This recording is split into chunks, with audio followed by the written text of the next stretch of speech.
C'est un vibrant appel à la jeunesse, notamment chrétienne, qui a perdu le goût des élections.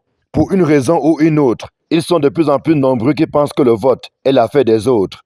Les évêques ont constaté qu'à l'avènement des élections, il y a toujours des incompréhensions, des tensions, voire même des violences. Alors ils se sont dit, mais peut-être la meilleure manière de résoudre peut-être ce problème, c'est l'éducation. Voilà pourquoi ils nous ont offert cet autre instrument très important qu'est le compendium du catéchisme de l'électeur catholique ou chrétien. Le compendium conçu par la Conférence épiscopale nationale du Cameroun se veut un document de chevet que chaque citoyen devrait avoir, mais surtout lire pour en comprendre la substance. Parce que nous savons que le vote est quelque chose de fondamental dans la vie de tout citoyen. Mais parfois on ne comprend même pas ce que c'est.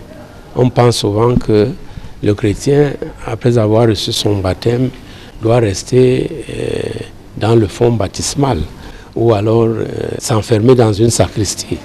Non, le chrétien est un citoyen. Avant même d'être chrétien, il est citoyen.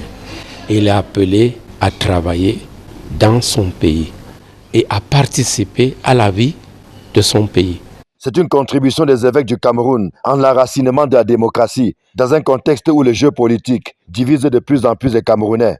Le chrétien n'est pas un cheveu dans la soupe. Il exerce ses droits et responsabilités en s'intéressant à la réalité politique.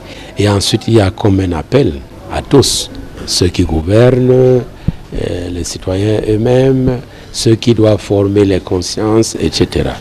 Et puis, cette invitation à l'espérance. Si on forme, si on éduque, c'est parce qu'on espère que demain sera un autre jour.